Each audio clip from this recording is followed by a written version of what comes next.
Let me tell y'all something, man. It is so damn important that you do your own research, not just pay attention to one news outlet. Form your own independent opinion. Because I'm telling you, the liberal propaganda train is out of control. But before we get into that, my name is Greg Foreman, and you're watching A Black Conservative Perspective. Please don't forget to like, comment, and subscribe. Subscribe right now. Hit that subscribe button to A Black Conservative Perspective, aka liberals' worst nightmare.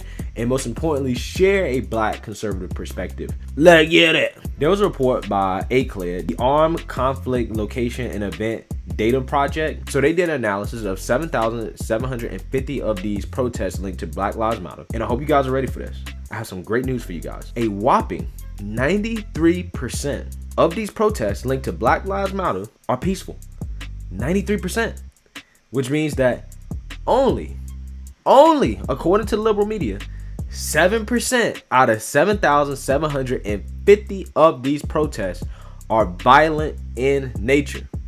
And the liberal media, I'm going to put a screenshot in here to kind of let you guys see what the framing is. They're celebrating this as if this is some type of narrative swing and that people are so uneducated and all these protests are fiery but mostly peaceful, just like CNN reported. Again, this is what I tell you guys. Do your own research. Think critically about the things that the media is telling you, because do some quick math, right? 7% of 7,750 is 542. So the media is telling you that since the George Floyd incident, there's been 542 violent demonstrations from Black Lives Matter across this country, right? So if they framed it that way, imagine what you would be thinking. Imagine how you would think differently. But they framed it in a way to try to make it seem like it's not a big deal, right? But the good thing is we have facts. We have facts, guys. And I'm going to go into some facts from Fox News. Fox News, a place that some people claim is untrustworthy and, is misleading and people are misinformed. Let's see the facts. The cost associated with these protests is 552 protests, 14 million in Washington D.C, 500 million in Minneapolis, 23 million in Portland. So New York City, 115 million plus another 179 million from overtime. So that's about 300 million in cost for New York City. Now let's look at LA. In LA, the 1992 riots, LA riots, were the most costly in history. These protests are estimated to cost more than that, which is $1.2 billion. 1.2 billion. Okay? Keep in mind, only 7%, guys. Only 7%. Only 7% were violent. That's not a big number, guys. It's not a big number. 542, not a big deal. Fiery, but mostly peaceful, according to the media. Cities like Chicago and New York City, soaring crime rates, soaring murder rate, more people being killed, countless lives, which are invaluable, lost. Over 200 stores and small businesses in Chicago have been impacted. Estimated cost millions, right? So all these small businesses have been destroyed. And to top it all off, at least 31 people have died as a direct result from these protests. That is more people have died from these protests than unarmed black men killed by the police per year. Think about that. Let that sink in. More people have died from these protests in 3 months than unarmed black men killed by the cops last year. And they say this stuff is helping. Mostly peaceful. Mostly peaceful. Right? And this is where the framing comes in. This is where the fix is in. Where they're trying to make you think that these protests are no big deal. They're not harming anybody. They're not costing any money. There's no economic impact. People's lives aren't being destroyed. Communities aren't being destroyed. Don't worry, guys. It's all peaceful. It's all peaceful. Now, wait. So according to your own logic, right? 540 something violent protests per year is not a big deal, right? It's not a big deal. That according to your logic, right? So if I say that out of 375 million police interactions per year, only 230 black people are killed by the cops, I mean, is that not a big deal anymore? Right? Because again, I'm just using your logic, right? You're saying that Only 7%. 7% is not a big deal. When 7% comes out to be 540 some protests that have caused millions and millions and millions, if not billions of dollars in damage, that's not a big deal. How can you sit here and give me the argument that police killing 230 black people per year is a big enough deal for me to even protest about in the first place? Because it doesn't make sense. It doesn't make sense. You can't have it both ways. If these protests are not a big deal, then what you're protesting about is not a big deal according to your own logic. So the authors of this report went on to blame President Trump for exacerbating racial tensions and police brutality across the country.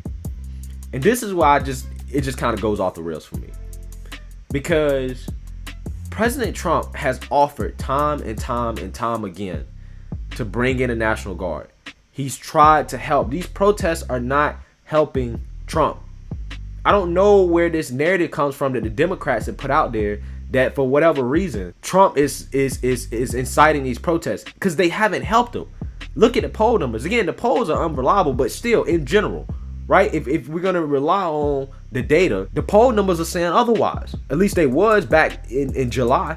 They're starting to swing now, but they haven't been helping them. Trump has tried time and time again to bring in the National Guards, and the Democrats that run these cities have said no time and time and time again, right? And then they wonder why. They say, well, the right doesn't believe facts. The right doesn't believe, reports and data and academia. Well, why would we trust academia when this type of reckless framing is being pushed out and pushed on us to the American media, where literally if you just had a brain and you just think critically, it doesn't make sense. You're trying to fool the American people into thinking that these protests are no big deal. And then you go on to blame Trump for it when it's like, nah, Trump has been trying to quell it. But it gets deeper. So in the report, they also talk about the impact of Corona on these protests, right? People being unemployed, unemployment running out, right? Unemployment assistance running out, evictions, right? More poverty, people losing their business, people not working, right? More people in the streets that can go out and protest. And they try to blame this on President Trump too, right? They never talk about the fact that the Democrats won't allow Trump to help. They won't allow Trump to bring in the National Guard, one. And then when it comes to COVID, they don't talk about the fact that the Democrats are currently holding up the regular stimulus. But they want to criticize Trump's executive order. But yet we're sitting here trying to get this secular stimulus passed, and Nancy Pelosi is going to get her haircut at a hair salon that's supposed to be closed in San Francisco, when she should be in Washington trying to figure out how she can get money in the hands of the American people. But this report doesn't mention anything about the Democrats and Nancy Pelosi. All they want to talk about, Trump this, Trump that. Trump wants the economy to be reopened. But historically speaking, most presidential elections are decided by how the economy is doing at the time of the election. If the economy is doing bad, or people feel the economy is doing bad, then it's less likely that the incumbent will be reelected. The incumbent already has a big advantage historically in terms of being reelected, but the economy is the main factor that goes into whether or not that person can be reelected. So the thing is, Trump has all the incentive in the world to hold the economy up as long as he can until the reelection. He has all the incentive in the world to make that happen. Right? You know who has all the incentive in the world not to make that happen? The Democrats. Right? Which is why they're holding up the second stimulus. Nancy Pelosi is getting her hair cut, right, at a closed salon, getting blowouts, relaxers. Right? She ain't even worried about the American people. Right?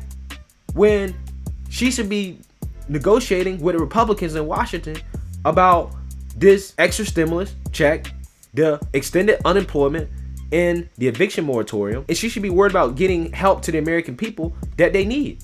But she's not worried about that because she's incentivized for the economy to stay shit. She's incentivized for these protests to keep happening, at least up until this point they've been incentivized to do that.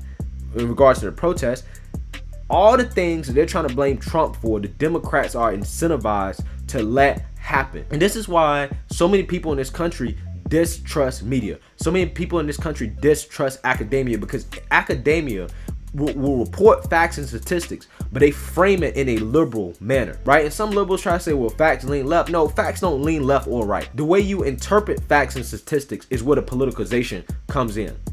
right? I don't mind data. I rely on data. I look at the data. But one thing I've learned in college is that you can't rely on the professor. You can't rely on the people that's writing the report to tell you what the conclusion of that report should be, right? You have to read the report. You have to do the research and come to your own conclusion, right? Because I read this report and some of it was just hot garbage, man. You can't have it both ways. You can't say we should shut down the economy and then blame the president for the economy being bad. It doesn't make sense. The president wants to open up the economy. He wants schools to open back up. He wants business to open back up. I bet guarantee you, if Trump had it his way, he would say fuck it all. Open up everything, right? But they don't talk about that. And they wonder why people don't trust academia. They don't trust the media is because of bullshit like this, right? So anyways, let me know what you guys think about this report. Make sure you like, comment, and subscribe. And most importantly, share a Black conservative perspective. Peace.